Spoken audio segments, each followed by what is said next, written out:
Okay. Return to Oz from 1985. I had never seen this before. I really enjoyed it. It was fun to see a sort of dark sequel to the original Wizard of Oz movie. So Disney bought the rights to the Wizard of Oz books, so they could make a sequel basically to the Wizard of Oz, and that's what they did. And by combining two of the books, I forget what they were. One of them was Ozma of Oz, and then there was another one. But the point is that these two books, or this movie, was based on both of these books. And yeah, it's just sort of a dark take on Oz, and like Dorothy winds up here and everything's already kind of fucked and she has to deal with all this shit. It's pretty good though. Oh, excuse me.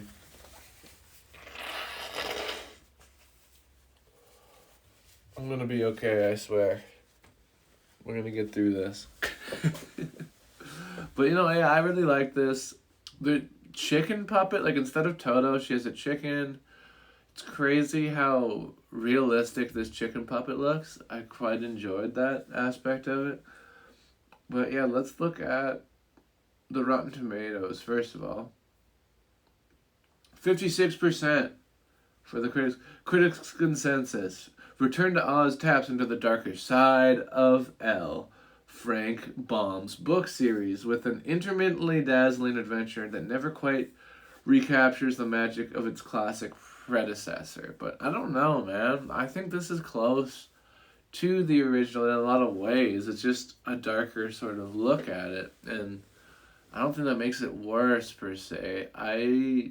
They throw a lot of effects at the screen, and while that can be bad sometimes, I think it's pretty stunning. The sets and the effects. Some of the effects maybe don't look great because they were perhaps a little ambitious at the time, but for the most part, this movie looks really good, and I had a lot of fun with it. Audience score 71%, so audience I think likes this a little more. This bombed financially. We'll get to exactly how bad in a bit, but 56% critic score versus a 71% audience score. Let's look at some of the reviews. Taken altogether, the experience of watching Return to Oz with its myriad nightmarish offerings almost feels like thumbing one's nose at the prudish Disney of today. So they're basically saying it's kind of cool because at one point Disney took chances on stuff like this. They would put lots of money into sort of darker, scarier movies like this, but you don't see that much anymore. I think is sort of what they're saying. Return to Oz doesn't soar when it so clearly should. I disagree. So I read one good review and one bad review. Let's move to the IMDb page. 6.7 out of 10 it gets, which is pretty decent for IMDb. Yeah, I don't know, lots of fun imagery and stuff in this, and interesting characters, and it's not just a rehatch. There's a different villain, of course. There's lots to like about this movie, and some of the practical effects are fantastic. Like the robot, oftentimes with practical effects robots, you're like, okay, it's a guy in a suit. It doesn't really look that much like a robot, but this guy looks like a robot. TikTok. The robot in this is fantastic. Same with the chicken. Like I said, I thought the chicken was a real chicken. They were just dubbing the words over the chicken while its beak open, but it was a puppet chicken. That's why it looks so good. Let's see if we notice any of the cast here. Not really, but everyone was pretty good in this. I enjoyed the performances overall in this film.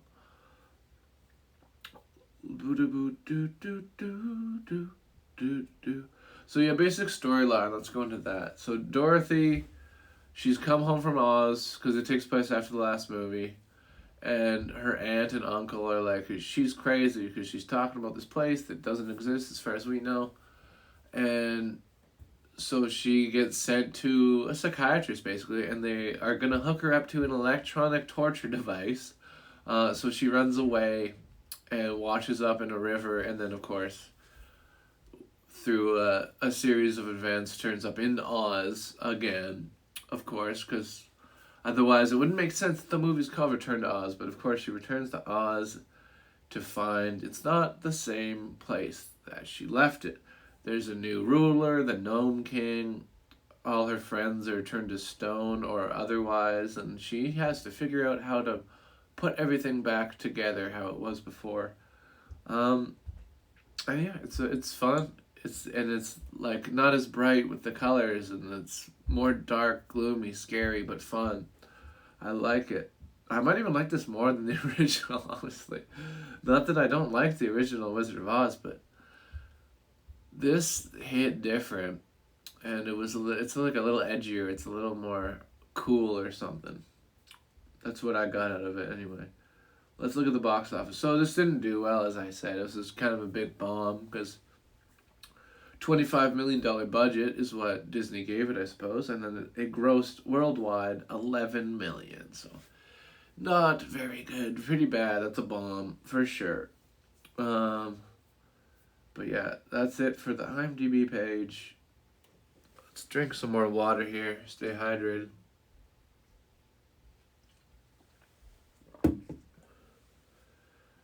Alrighty. Let's look at these notes.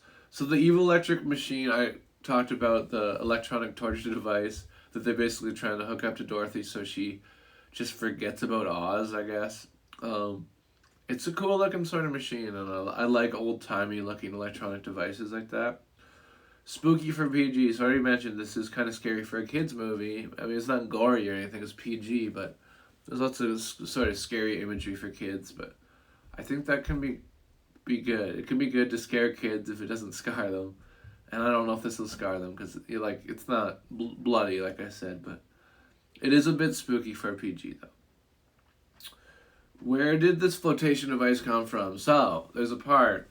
This other girl and Dorothy are running from the psychiatrist assistant, this woman. She's chasing them out of the medical facility, and they're running, and they go to the river, and then they just pull out this like crib or wooden cage or something, and they like use it to get out of there. But the other girl is just gone, and they do address it later on in the movie, but she's just gone. And it's like, what happened to her? The other girl, not Dorothy. Dorothy's fine, of course. But it's like, what? And then at the end of the movie, they're like, oh, I thought you drowned. They find her later, but it's like, at least they explained it. But at the time watching the movie, I'm like, what the fuck? Where did the other girl go? Talking chicken instead of Toto. I like the talking chicken. I think it's a fun twist. Like I said, there's things that are different in this movie than the original, and one of them is that instead of Toto, we got a talking chicken. So everything's a little different. Like, it's not the Scarecrow, but there's a Scarecrow-esque character. There's not the lion.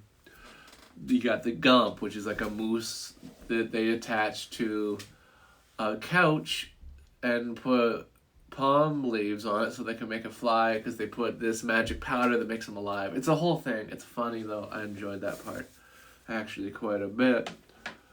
Ooh, real quick.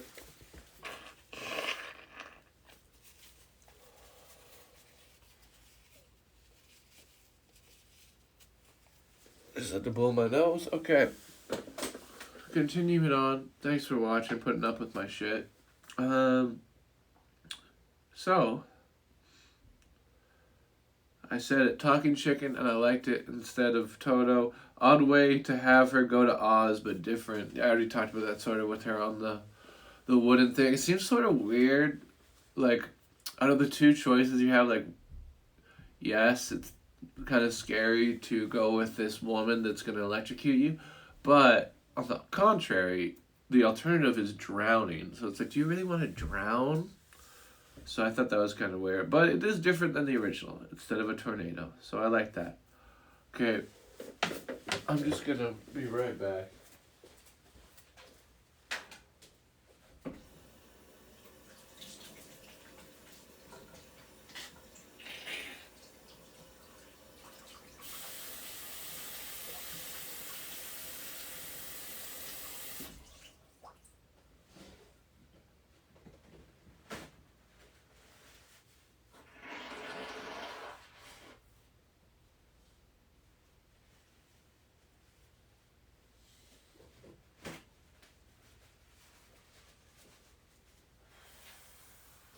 Sorry, folks. I swear we're gonna get through this. And then it's gonna be okay. Alright. Back to the notes.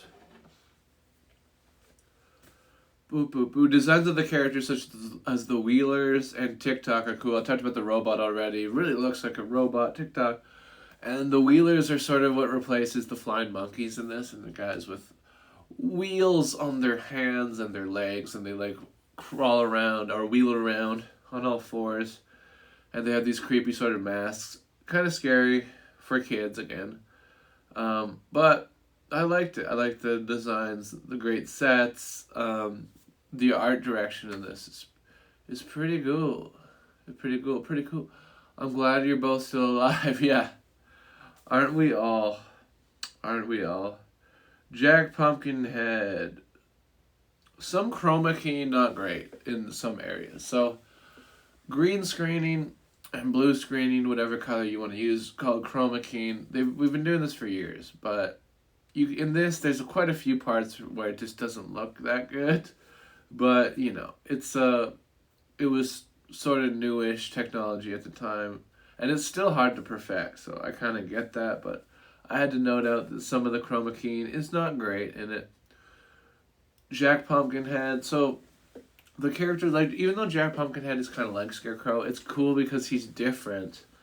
He's not the exact same character. Little bit. He's dumb, sort of like the Scarecrow, but he's more naive, and he has like a childlike innocence. With the Scarecrow, he's just straight up dumb. And with the other characters, they remind you of, say, the Gump sort of reminds me of the Lion, but their characters are sort of different, because the Gump is so content, and the Cowardly Lion is of course cowardly.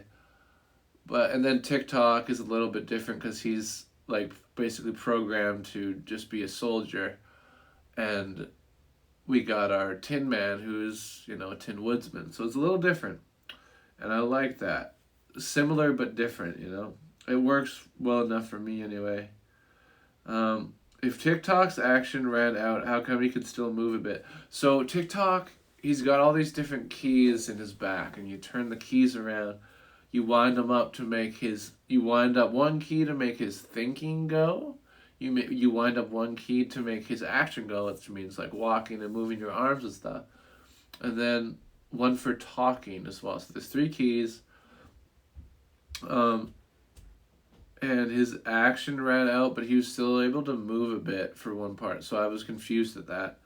And how does the chicken know to hide from the Gnome King? So the chicken hides in Jack Pumpkinhead's Pumpkinhead. And there was a line early on where they're like, the Gnome King doesn't like chicken, so maybe that's why the chicken's hiding. Let's just go with that.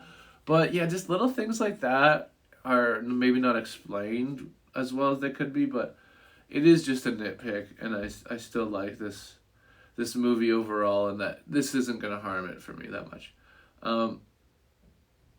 So yeah, how does the chicken know to hide from the Gnome King? Possibly they heard that the Gnome King doesn't like chickens, and we find out later that, spoiler alert,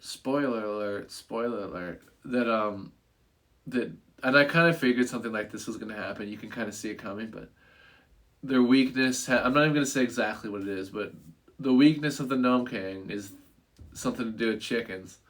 That's all I'm going to say. But you can kind of see it coming. And that's why he doesn't want chickens in the kingdom or whatever. Gnome King is wearing ruby slippers, and it's funny. So yeah, there's a part where they're wearing these ruby slippers, and he just sort of like pokes them out from under his stone dress or whatever he's wearing. And you see these dainty looking red slippers, and it's just kind of funny. He like twinkles his toes a little bit. And just like, that's kind of silly. But I like that. Let's see. Why not wind up all 3 TikTok's keys all the time? Yes, why not? If he keeps running out and it keeps getting them into trouble, just wind up every one of those fucking things constantly. Just keep winding them up every time you get a chance. Wind that sucker up. So you always got your boy TikTok with you. I think that makes sense. If Wheelers knew how to get to Gnome Mountain, why didn't they do it before? So the Wheelers are sent after Dorothy and the Gump and the whole gang, let's just say, as they're flying on the Gump over the desert, and the Wheelers are chasing them up to this point, but when they get to the desert, like, oh no. So they go back all the way to Princess Mombi, who sent them out, and then she takes them on another road that they must have known about too. But my point is, like, if they knew how to get to where they were going, why didn't they just keep going instead of going back and then going? So that doesn't make sense to me. Boo-boo-boo. Why doesn't the king just turn them into knickknacks instead of playing an elaborate game that he can lose? So this is the big, like, third act at the end of the movie. The Gnome King sort of toying with Dorothy and her friends, and is like, go into this room with all these different knickknacks, and if you guess which one of these random little tiny knickknacks is the Scarecrow, put your hand on it and say Oz, and if you guess correctly, then you win, you get your friends back. But why not, if you have all this power, just turn them into stuff? But the point is that he likes games and stuff, and he's sort of quirky, and that's kind of funny. So at first I was like, what the heck? But the more you think about this movie, and that it's a kid's movie, you can kind of forgive it. But yeah, I really enjoyed that in retrospect. At first I was like, what the heck's going on? But yeah, no, I like that the Gnome King is like, let's play a game.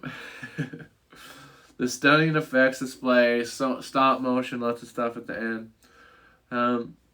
Why did Gnome King lightly put down the chicken and Jack? So there's a part where the Gnome King has been defeated by the chicken, basically, and he still has the chicken in his hand. Why doesn't he just throw them to the ground and fuck them up? Instead, excuse me, he lightly puts them down. So that doesn't make sense to me. Why not, like, with your last little breath of power, with your last little bit of ounce of strength, fucking kill them. But, it's a kid's movie, and you want all of them to survive, so I get it. But from a logical standpoint, it doesn't make sense to me. The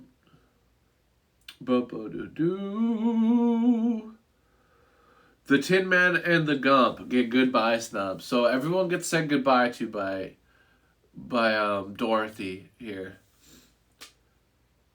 Is this considered being alive? Probably. So everyone gets said goodbye to by Dorothy, pretty much. Except for, I don't think Tin Man gets a bye, because at the end, of course, all our friends that have been turned to stone, like Tin Man and the Lion, get turned back into living beings or whatever. Excuse me. But, the Gump doesn't get said goodbye to, and Tin Man doesn't say goodbye to. Like, are they just trash? Why do you gotta not give them a goodbye? Why don't they let Dorothy prove she's not insane? So at the end, they show that people from Oz, or specifically Ozma of Oz, the girl that we find out later did not drown and is actually the rightful ruler of Oz. She can just transport her image into Kansas, I guess. So Dorothy's like, oh, I'll show my aunt this, and then she won't think I'm crazy. But then Ozma's like, no, don't do it. You can't tell them. And it's like, why not? Why can't you? Why can't they show them so they don't think she's fucking insane and don't hook her up to some electronic torture device again? It doesn't make sense. Or they don't explain why. If they explained why, maybe, but they don't. What happened with the evil doctor's assistant? So they sort of explain at the end she goes to jail, but they don't explain more than that. I would have liked a little more storytelling there. And yeah, the chicken is super convincing, the animatronic chicken puppet. I'll be right back.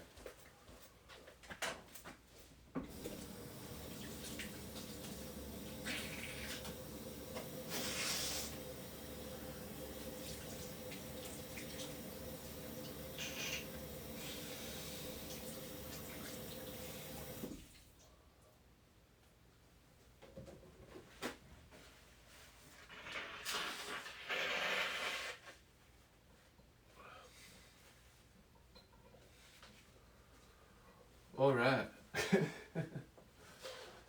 So we're gonna end this movie review. Overall.